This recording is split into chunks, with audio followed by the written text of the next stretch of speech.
All right. Well, welcome to the editor Q&A. I'm Randy, and this is Dan. So a little bit about myself. I got 32 years in the military, mostly in SOF.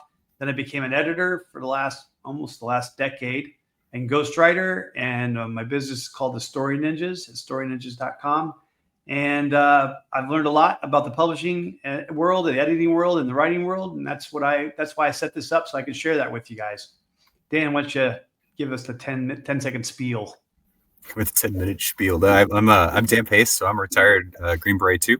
And when I got out, I started writing, and I've been writing ever since. Like to engage in nerdery, write, get my thoughts on paper, all that kind of thing. And the reason I wanted to work with Randy on this is because, like him, learned a ton since I started writing, and there's a lot of weird little gems and secrets you don't really think about when you're first starting to put pen on paper. And we want to kind of share that and provide a venue for people who wanted to discuss that sort of thing, so we can share our best practices and hear from other people who've figured out the secrets. So yeah, I'm looking forward to it. Should be a fun time.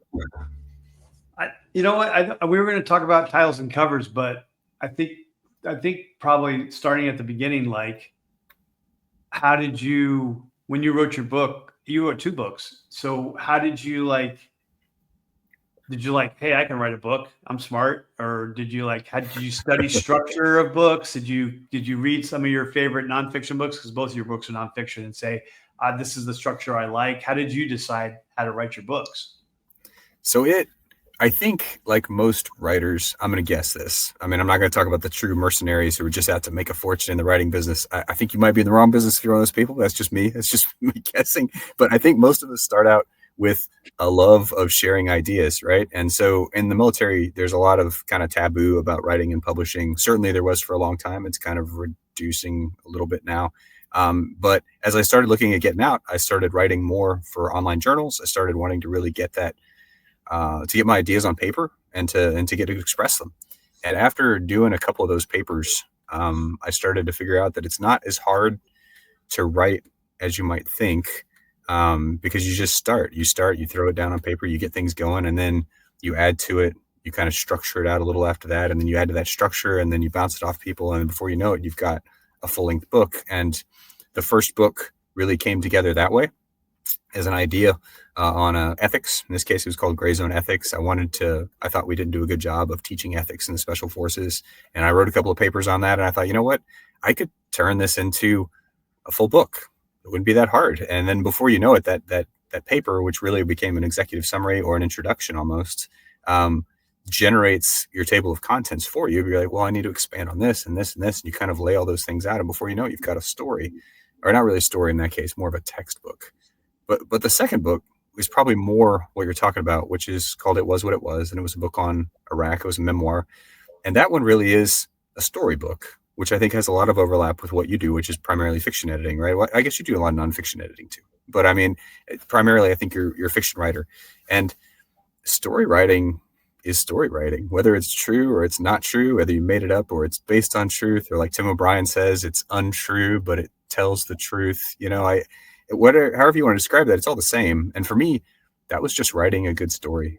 And I think I learned that primarily just reading. Like, I read a ton as a kid. I was one of those kids that always had a book everywhere. Even in the Army, I always had a book in my pocket. You're bored a lot in the Army. And when you're bored, you pull out your book and you start reading. And I think I must have just kind of inculcated some of the elements of a good story by just reading and reading and reading.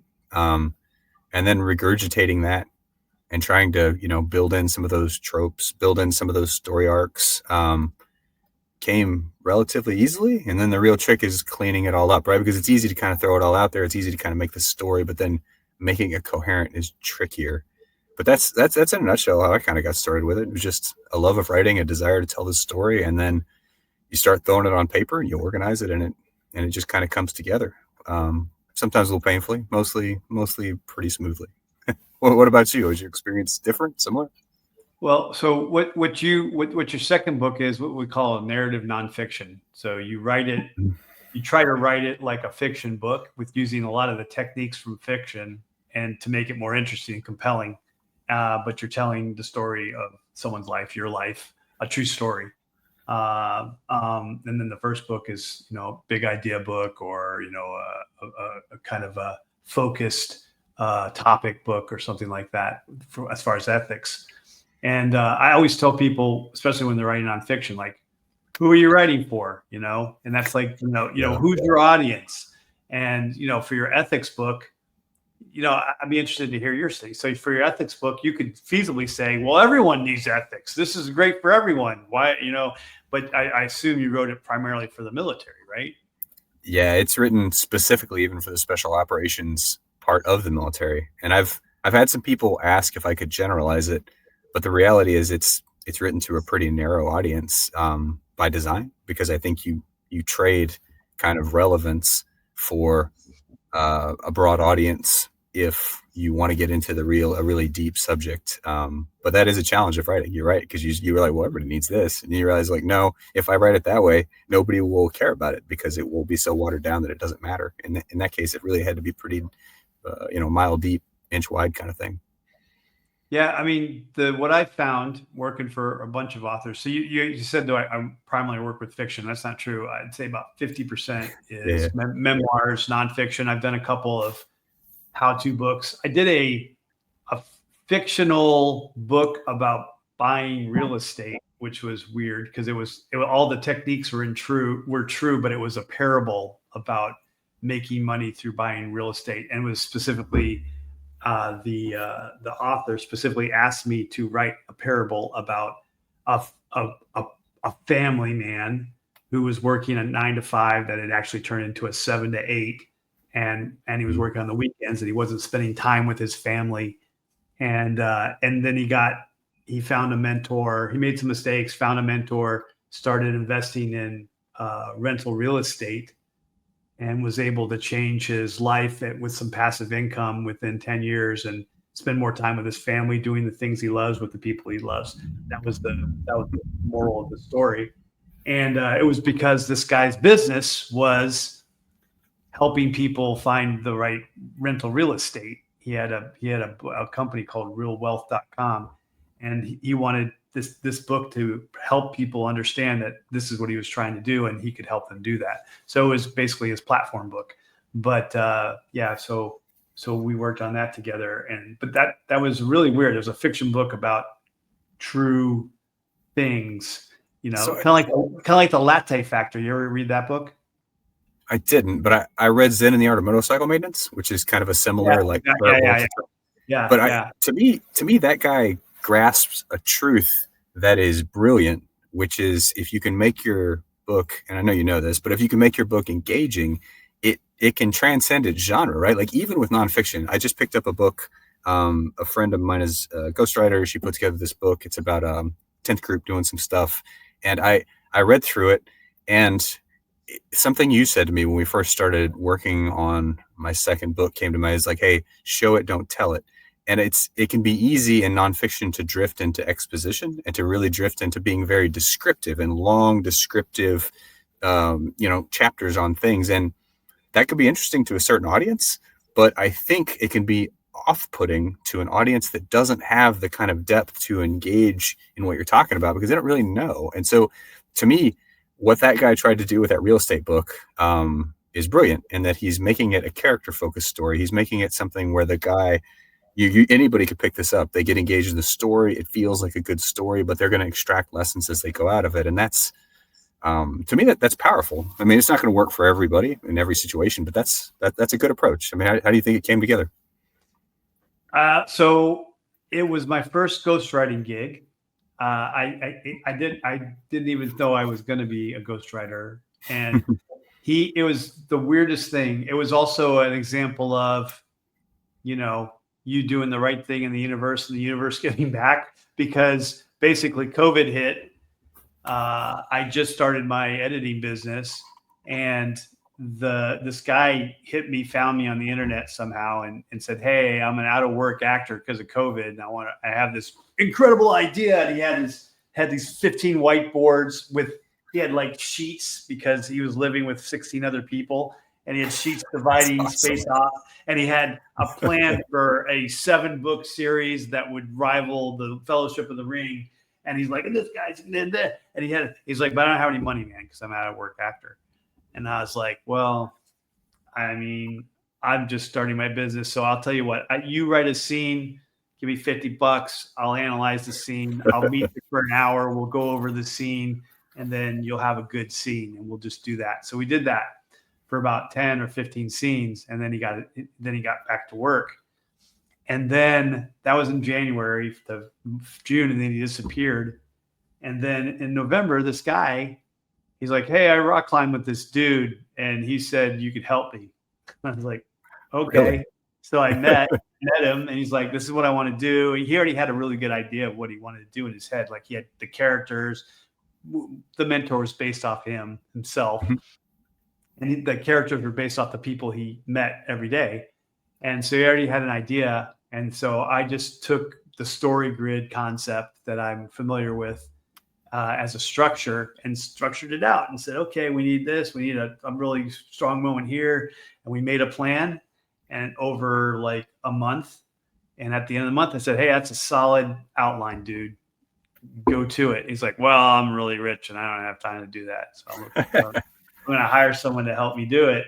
But I like working with you. Would you be interested in helping me write it?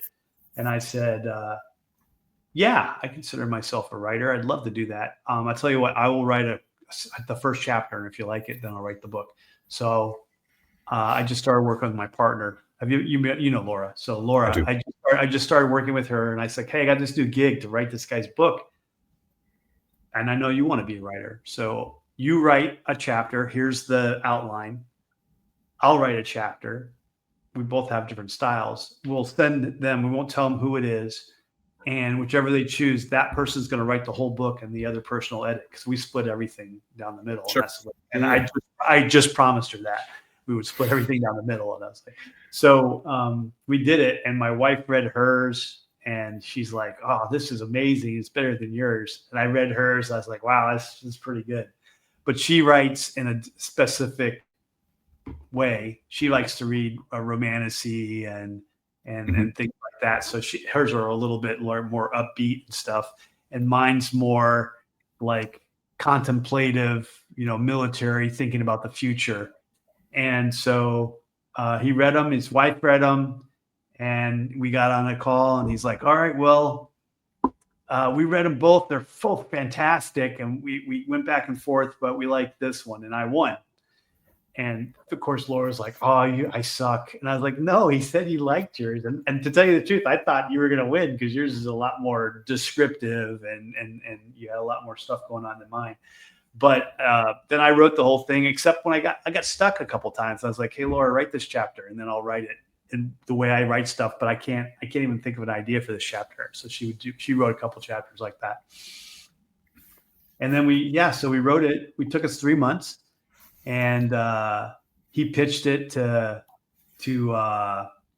who's the guy that did Rich Dad Poor Dad? Kiyosaki. Kiyosaki has his own publishing company for business books. And so he pitched it to them, and they're like, yeah, we love it. We'll publish it for you. And then, wow. He asked Kawasaki to write the forward, and he's like, yeah, give me an outline, and and I'm like, oh yeah. And he's like, hey Randy, I need a forward. I need a forward, right? So I wrote the forward. I wrote the forward, and he didn't change a lot. It worked out really good. And the book did really good. It made number one Amazon in like multiple categories, like 4 or 5. And he every 6 months or so he'll market it again, and it'll go up to the number 1 for a while and stuff like that. It's got lots of good comments, and it really was. I mean, Laura and I put a lot of heart and soul in that thing, and it was our first book, and we were like, yeah, this is awesome. And then it wasn't, but we finished it in June, and by August, Afghanistan was going down, and then Scott Mann asked me to help him with Operation Pineapple Express. So then I was like, now I'm a ghostwriter all of a sudden. Sure, I can imagine. It's weird how you could just walk into things, right? Or maybe that's just life in general. Like, you think you're going to go one way, and then, look at that. There's a path, and you walk down that, and it's kind of goes the other way. But tell me, as a guy who ghostwrites, it seems to me like the big challenge in ghostwriting would be kind of maintaining a passion for the project when it's kind of become to me, it would seems like it would feel kind of mercenary, but the ghost writers I've talked to don't seem to feel that way. It seems like you really start to kind of emotionally engage with it. And it becomes like your project and you really feel, kind of immersed in it. And it's just like ever writing any other book. Is that, what do you think? How's that worked for you? Well, first of all, most everything I've ghostwritten has been or co-written. Sometimes it's co-written. Like Operation Pineapple Express was not. I did not ghostwrite that whole book. I don't want to say that by any means that's true. Scott wrote the majority of it. He had a partner for part of it, and then I came in at the end because they were too slow and they needed help getting it out on time. And I did a couple parts at the end, but I edited the crap out of it, and I outlined a lot of it. But so for me, and I didn't have a dog in that fight. I didn't have any Afghans that were left behind that I knew. Mm-hmm. Sure. The last time I was in Afghanistan was 2008. And so that's like a decade before. That's before village ops, stability ops, all that stuff that we were doing. So when everyone's like really emotional about it, I didn't get it at first.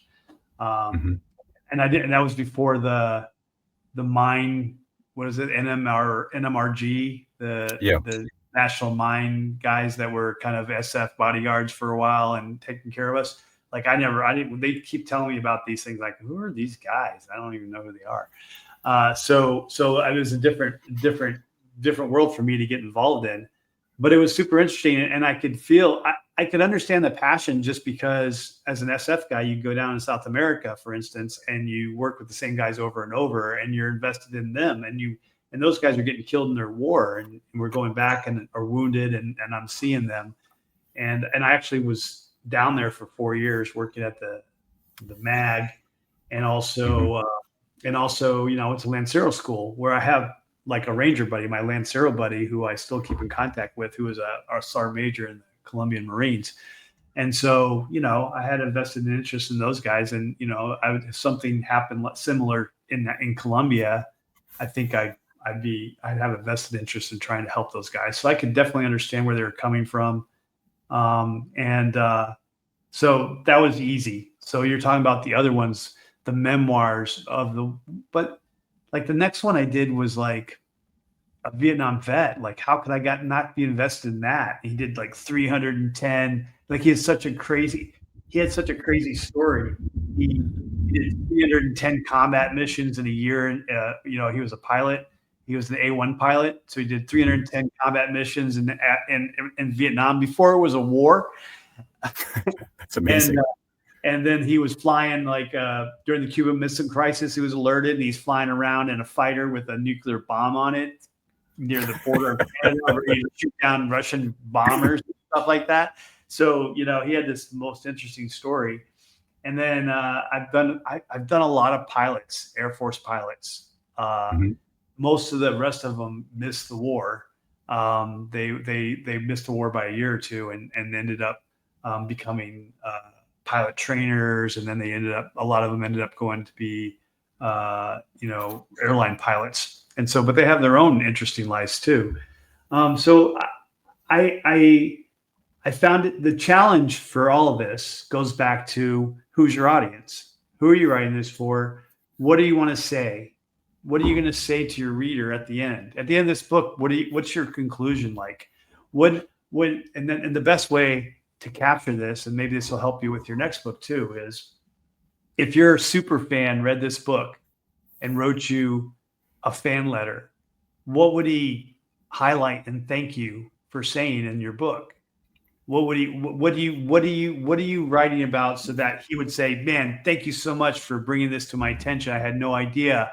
And you've opened my eyes and you've told me another part of the Iraq story that I had no idea, because I just thought it was all blood and guts. But no, it was, there was a lot of partnership going on, and some people, went over there and never saw anybody die, and so that's a great, crazy story that I had never thought about, and it's not in the news because it's not flashy. In the case of it was what it was with your other book. So that's one of the things I try to get them to think outside the box. But that's also the hardest part, right? because some people are just like, everyone will get, this is just like Stripes. Someone just told me it's like Stripes. Of course they're going to love my book. It's funny. I was like, but it's like half the book's about basic training, man. He's like, yeah, because basic training was really hard and it's kind of funny. I was like, yeah, but so you're saying it's written for everybody. Is it written for other veterans? She's like, yeah, they'll dig it. I was like, but all veterans went to basic training, man. Why are they going to read your basic training story? I mean, it's just, he's like, well, but I had all these unique things happen. I was like, but doesn't everyone have a unique story about basic training? I mean, basic training sucks for everybody. And, you know, it does. And I went in the 80s when it really sucked, you know, you had to wear boots and it was at the end of the boot age and all this other stuff. So, you know, you have to kind of convince them, like, who is the, and here's the reason why, right? It goes back to your ethics and your soft ethics book. You have to know who your audience is, because every chapter should talk to that audience. Because I read a really famous author, and I can't remember who it was. I think it was Amy Hemingway, something like that. Amy Hemingway. Anyway, it doesn't matter. She's like, I write every word in my book thinking that if I don't capture them, they're going to close my book and not read it. So every paragraph, every sentence, every page is written to keep them reading, because I think that they're just looking for an excuse to stop reading. And go ahead. Good. No, it's just such a balance to me. That is right there. That is one of the huge balances and difficulties of writing to me, is this balance of like, well, I want to capture my audience and I want to keep my audience captured throughout the book. But at the same time, I want to achieve whatever my goal for the book is, which is telling a story. Like, for example, if I was Herman Melville and I was adhering to that guidance, I would cut every chapter about whaling and what whaling is and all of that atmospheric stuff that he lays out about whaling. I would cut all that, because honestly, there have been times when I'm like, I'm just not going to read any more about whaling tonight. All right, I'm going to put this down. But you come back to it, because one of the reasons it's such a huge, amazing book is because it captures whaling and brings that to life in an engaging way, in a way that, like, no, I don't know shit about whaling. When you read that book, you're like, I feel like I know a lot about whaling. It's really immersive, but that comes at cost, because it's sometimes kind of boring. And a lot of the really great books that have been written have boring parts, like Lord of the Rings, man, that walk across Mordor when they're going to throw the ring. Like, how many people are like, oh man, I get it. They're tired and they're kind of hungry, and man, I just don't want to read about it anymore. But it builds into this climax. And so I'm torn. On the one hand, when I'm writing, I really do try. You want it to stay engaging, you want to bring people in, but at the same time, you want to cover the material you want to cover. And if you don't, you end up with like a kind of vacuous story that's just like, all right, we're just chasing booms. We're just chasing whatever just to kind of keep them engaged. And that's a tough balance. So you're talking about two different things, right? You're talking about fiction and we were talking about nonfiction before.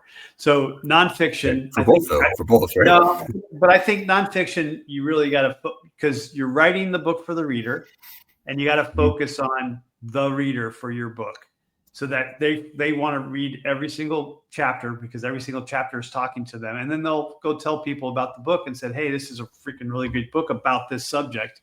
And then if they got a question, it's like, you read chapter 5 in this, you'll know all about that, because ethics and why we did what we did, whatever. But I think fiction is knowing your audience. So I met a guy at a writing convention a couple months ago here in Spain. And he said, I know my audience. My audience is 40 plus women, that, have 2 kids and live at home and don't work much. That's who my audience is. And where they hang out? They hang out on Facebook. So I don't advertise on Amazon. I don't advertise on TikTok. They're not on TikTok. I advertise on Facebook. And this is what I tell them the book's about.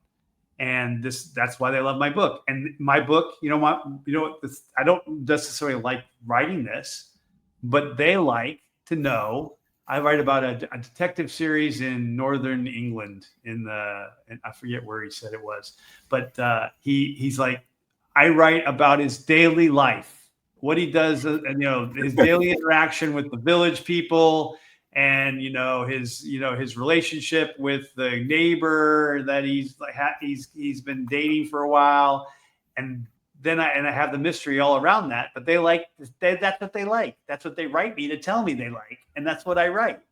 And I have 7,000 people that buy every new book comes out, they buy it. And I write 6 of these a year. And I say, and that's what I do. And I know my audience, and and I'm fine with that because it keeps me fed. And so Yeah.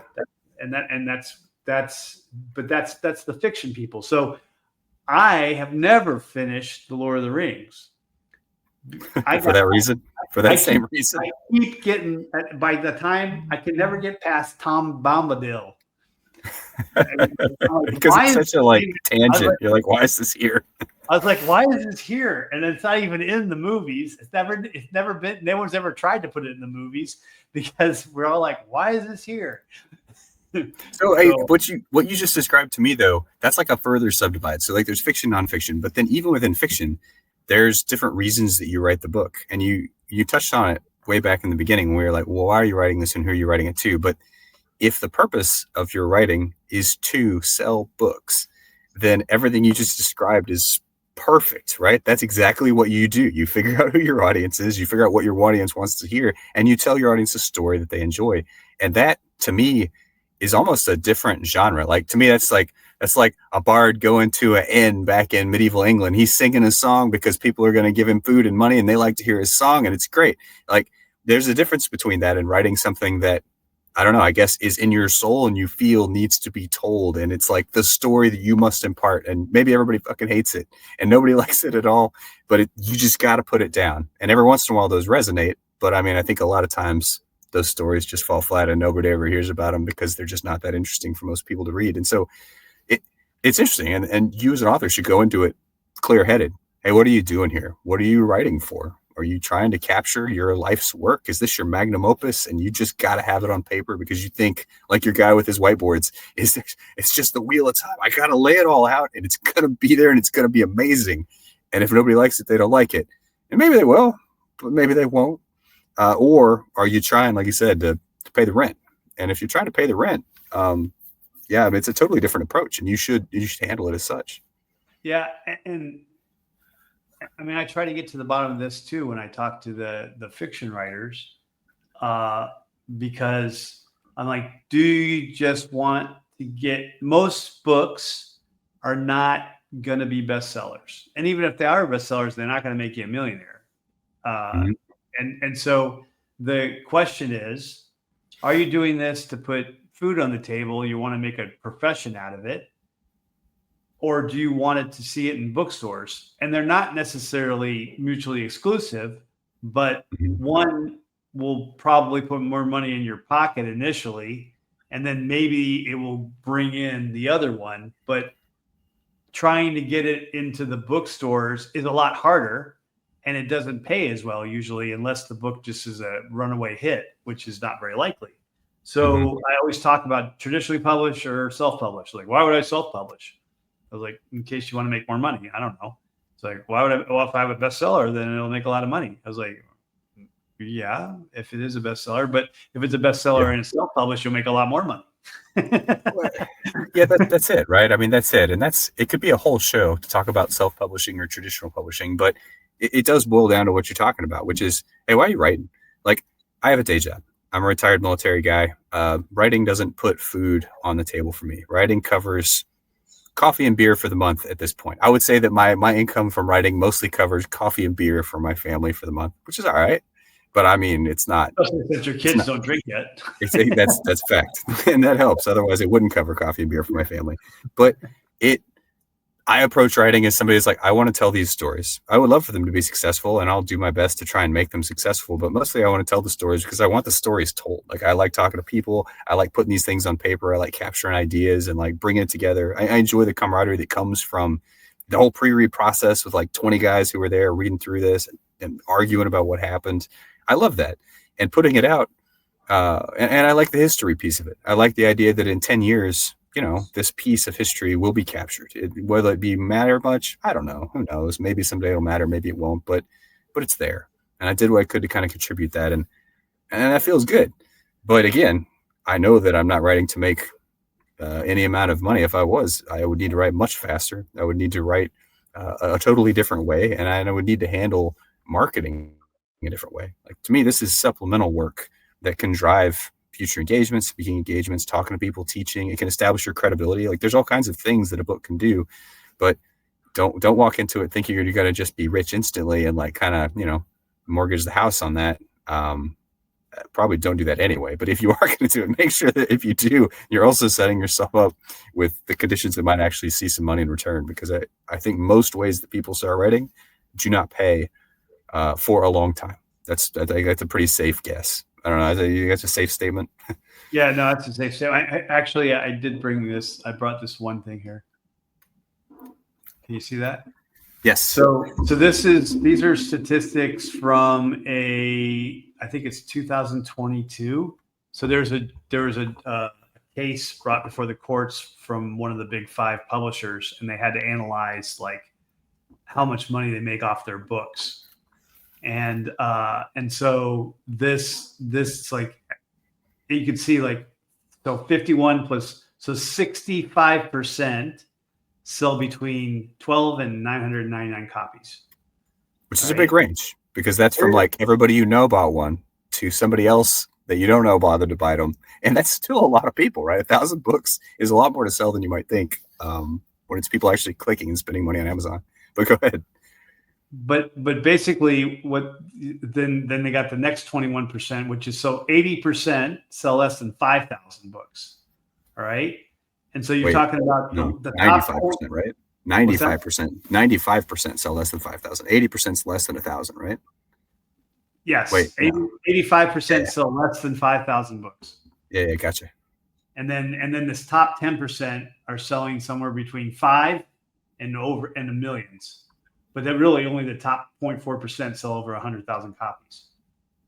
I mean, that tracks with my own experience. Like my last book has sold 2,300 copies, more or less, which is pretty good in the self-published world. But I mean, it's not touching the kind of numbers that you would need to make a life out of it, or to touch any kind of the lists that you're thinking of. You're like the New York Times bestseller list, like any of those sorts of things. Like, we're not even scraping the bottom of the entries to get into that. And I don't think that's an unreasonable expectation for people to walk into it with. Like, your first book is not going to sell many copies, probably. Is that pretty safe? Like, as you write more and you get better and you're maybe you'll be able to backsell.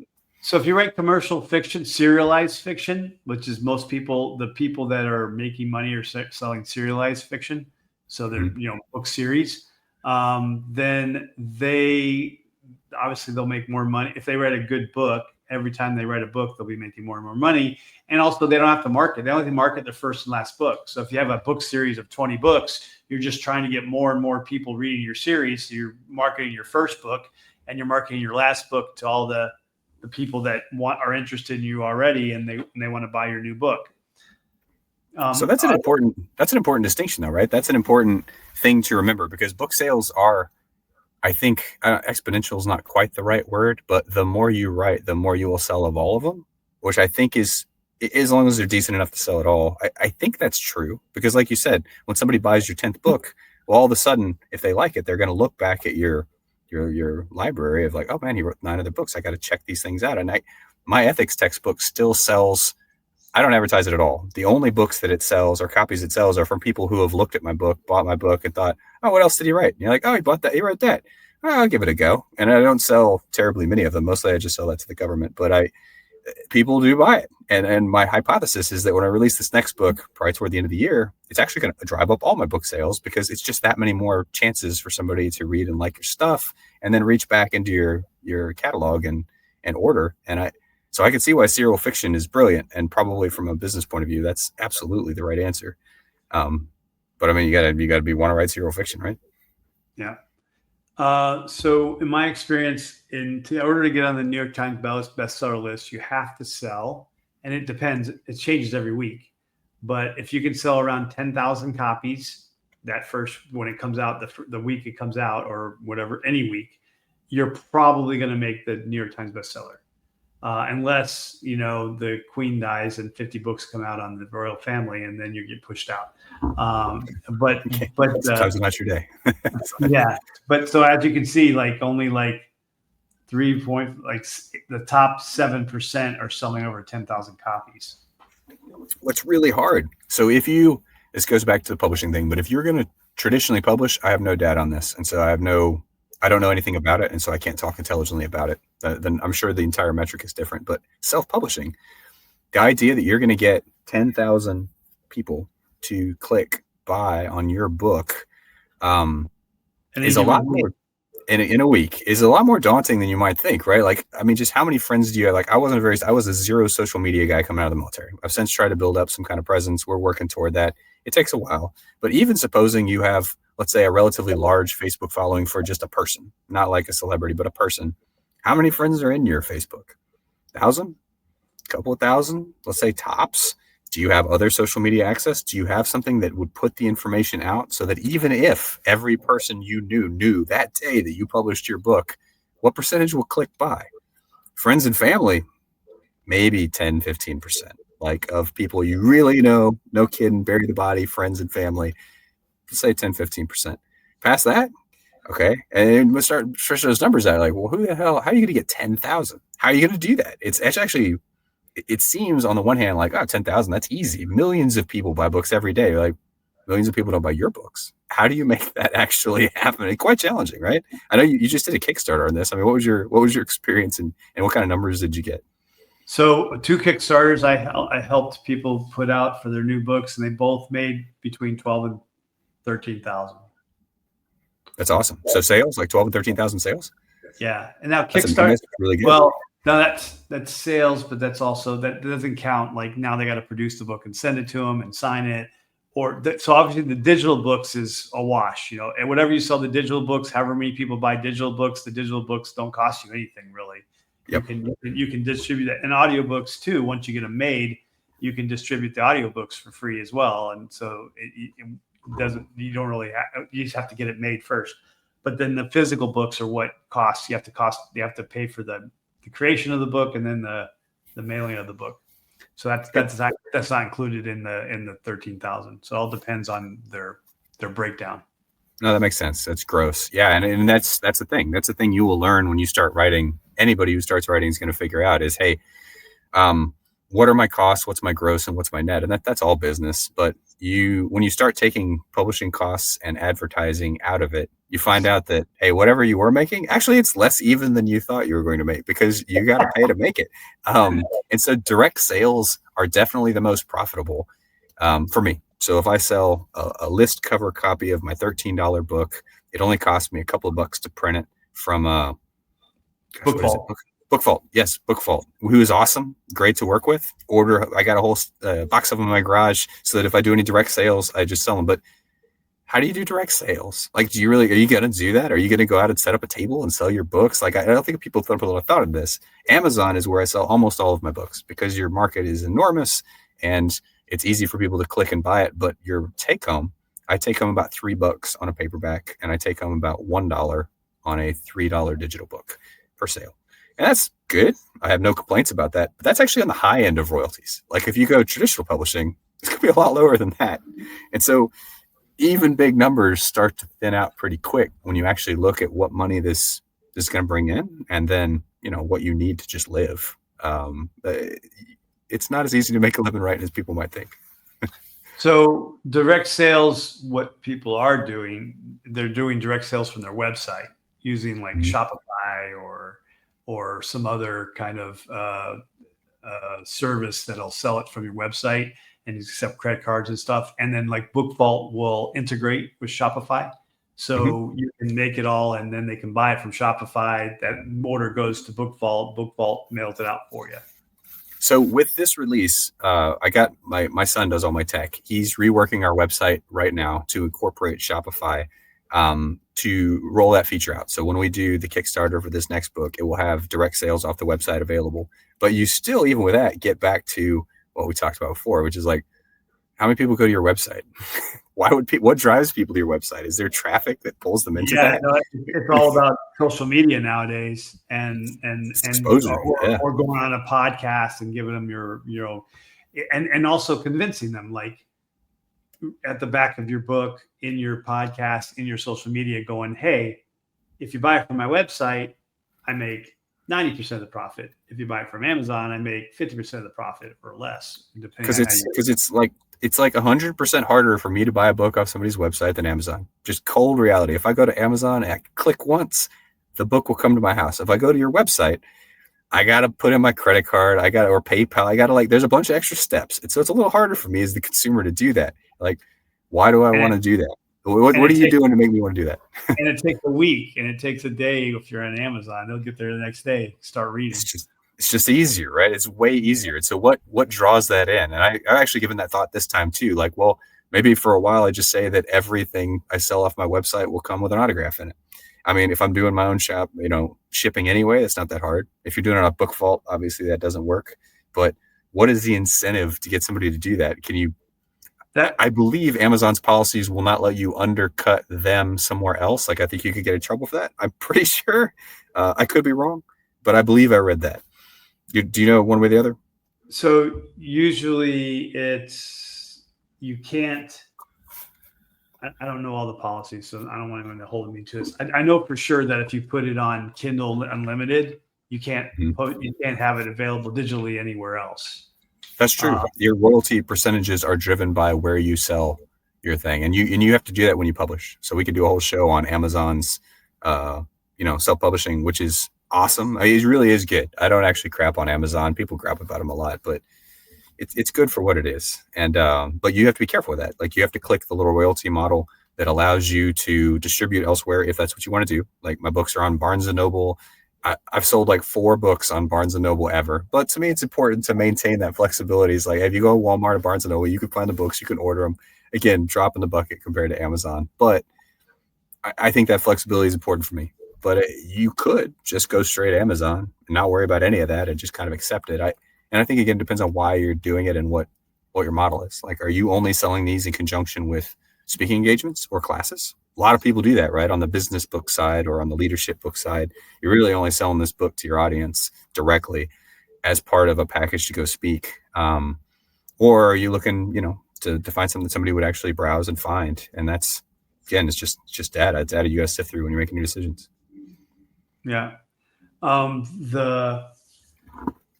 The other option is, not for yours. I think your market's very limited to the United States, but if Ingram Sparkle will spread you out across the world, right? And so, the United States isn't even the biggest English-speaking nation in the world, right? India is. Yeah. And then you also got Australia and the UK and New Zealand and South Africa, and there's people there buying books as well. And you can get into their markets by going through a place like Ingram Spark, for instance, and then they'll take a cut on top of that. they will for sure. Ingram Spark, I found Ingram Spark to be a little bit of a pain in the ass to work with, just because administratively it's not nearly as clean as Amazon. Like, I just found their interface difficult. They were a little harder to work with. I do have my stuff listed there because, in theory, internationally, I could do it. But honestly, Amazon.co.uk and .au are my 2 and 3 marketplaces. Like, I sell more to the UK and Australia than anywhere else in the world. And that's just because I built an international advertising campaign on those 2 sites. And they don't sell a ton, but they sell more than I pay in advertising. So it's an interesting way to kind of reach across. That's for your Iraqi book? Yeah, the book on the Iraq War. I figured there's got to be grad students or something. There's probably grad students in the UK and Australia that are writing papers on it.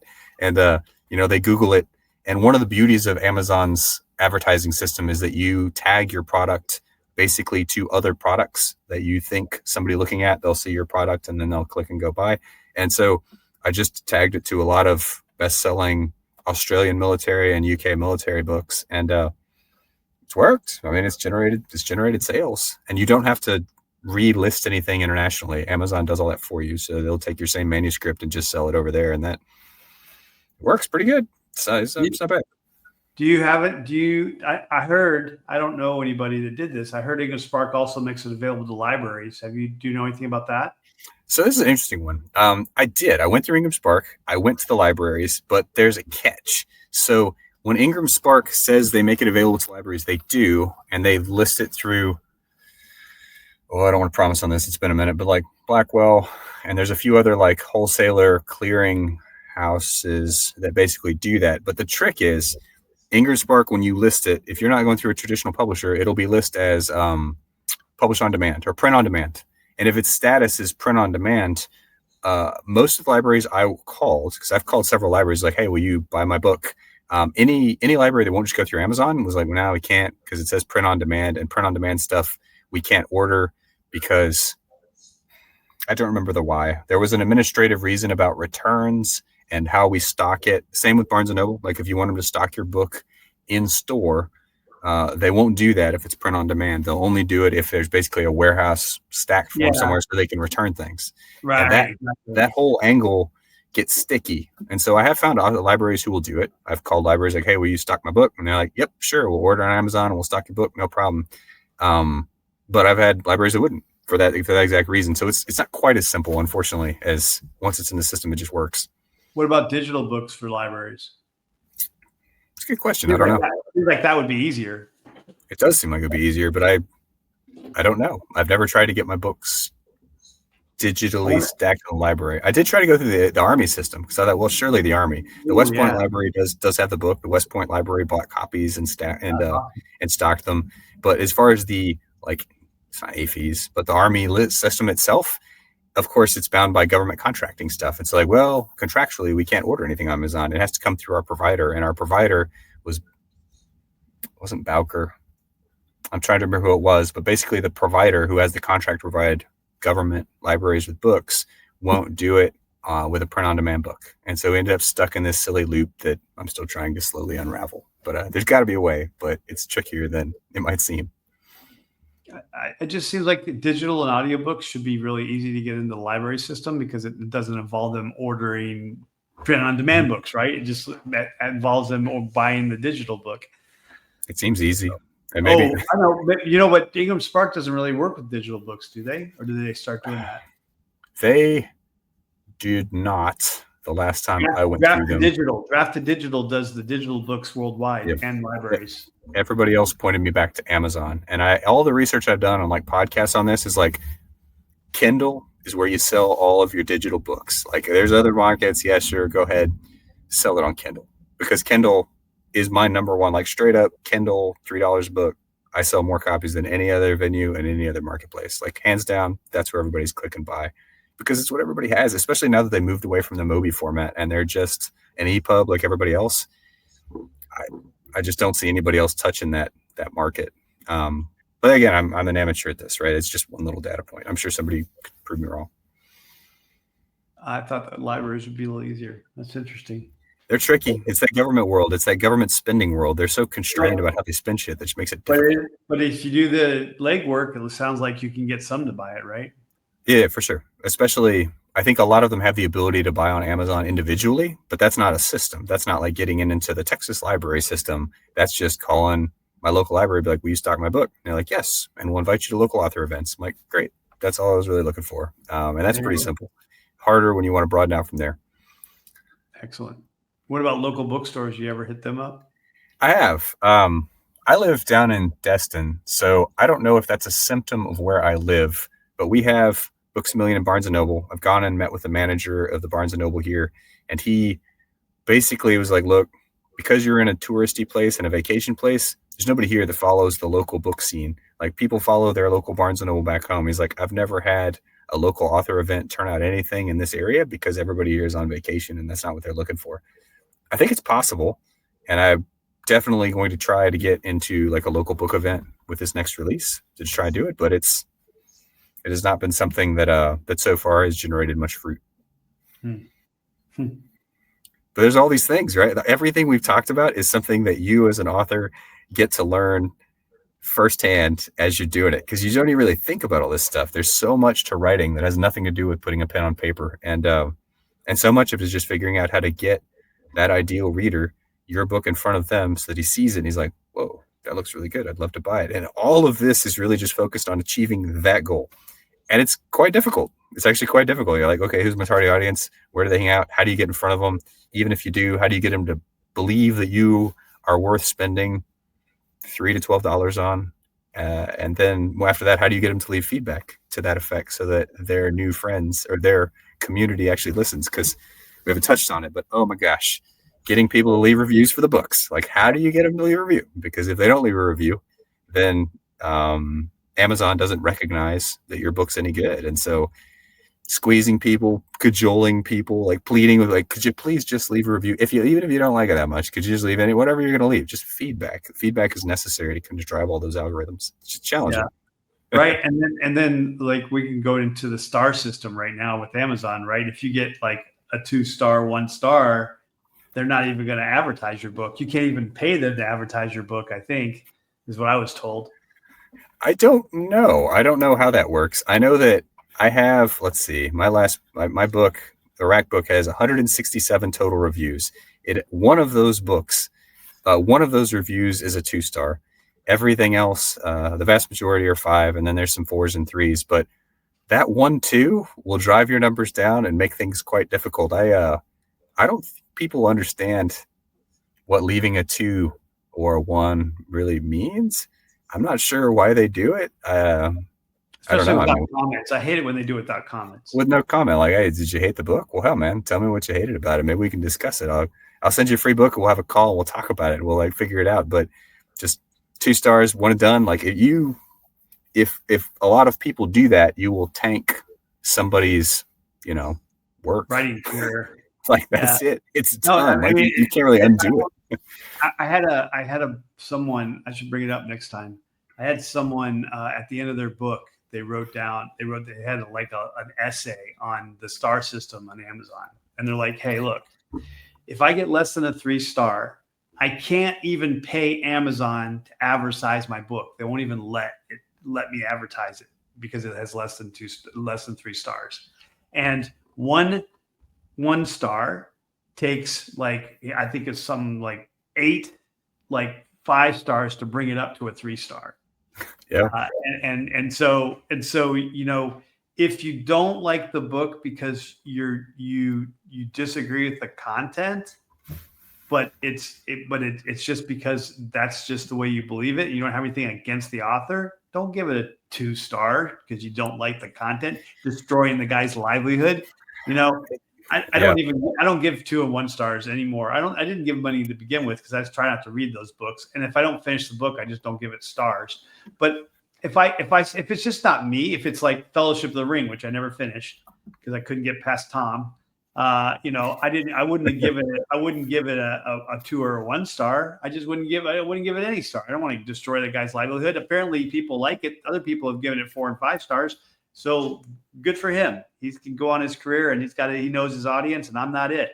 But if it's totally reprehensible what he's talking about, I don't know if I give him a 2-star or 1-star. I mean, he's got the right to freedom of speech.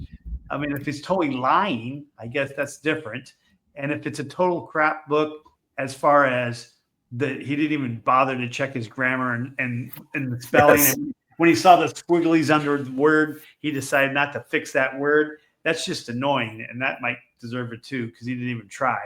But it's like it's the quality of the book, right? Like, hey, if you don't care, or I mean, if it looks like the person didn't care, and you see these on Amazon, somebody will publish, like, let's say I order a copy of 20,000 Leagues Under the Sea, and this has happened probably to all of us. You order a book and it arrives, and you're like, somebody clearly like garage printed this, like the font's fucked, like it's sideways, one of the pages is printed upside down, like it's garbage. Like you advertised a thing, you sent me the thing, I did not get what I asked for at all. To me, that's a 1 or a 2, right? Like, all right, man, you suck. Like, you are clearly like scamming the customer. But like you said, if you don't like the book, you're like, hey, I ordered the book. It is everything it said it was. It looks like a decent book. The guy put his work into it. It's not me. I don't like it. Great. Leave a 3 and put, hey, I don't like it because of why. That way, other people like you won't buy the book, which is great. That's what this feedback system is supposed to do, is drive people to buy or not buy the book.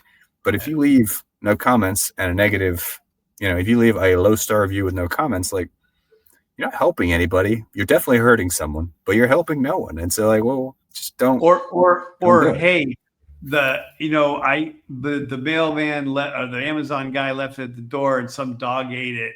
1 star. That what are you helping the author at all? The author had nothing to do with the dog eating your package. But I've seen people do that stuff, and it just destroy people for no reason. So my favorite people in the world for this are German Amazon reviewers. So I lived in Germany for 4 years, and if you go on Amazon.de and you just read German product reviews, they're just legendary. They're hilarious. My wife and I would sometimes spend like an hour in an evening just reading them, because they'll say things like, quality good, shipping was fine, price was a little high, 3 stars. You're like, well, what? I mean, the price was right there. Like, they didn't surprise you. Like, why did you click order? Like, it's just, you look at it, you're like, why? I mean, whether it's reasonable or not, Amazon is based on the baseline is a 5-star, right? That is actually like, I am satisfied with product. 3 is not the baseline. 3 is not, I'm satisfied. 3 means 60% satisfied. 1 is like, I hate it. It's the worst thing ever. And maybe that's bad of them to design it that way, but hey, man, that's the way it is. So when you go in there rocking the 2 and you're like, it's just not my thing. Like, well, why'd you order it then? It's just baffling, man. Baffling. It's good times though. Yeah. Well, you better ready to wrap it up? Yeah, I feel like we totally tangent in. We didn't catch cover art at all, but that's okay, right? We can talk about all kinds of things. I feel like this will probably be a common thread, but I would, there's so many things to talk about on this that it's easy to get sidetracked, because, I mean, the world of writing and publishing and kind of stepping into it is super, whoa, what the hell? And I hope by running this show, once a week, we can slowly but surely help people kind of unpack that. Like, then they're like, I want to listen to this. I want to learn about this. Well, you can learn from our best or worst practices. And then you can at least either paint some space or paint some negative space, and at least know what not to do. And hopefully that'll help people out, because there's a lot to learn. Yep. And then if you are listening to a recording of this, stop by every Monday. We're going to be doing this at 2:30 on Eastern Standard Time to answer any questions you guys got about writing. 2:30 Central Standard Time. 2:30 Central Standard Time. 3:30 right. Eastern. Yeah, that's right. 3:30 Eastern, 2:30 Central. My bad. I don't know how many times. Randy's Spain is tough, man. Like, it's tough. It's the Oconus kicks my butt too. Like, oh man, it's so hard to deconflict time zones. But no, I agree.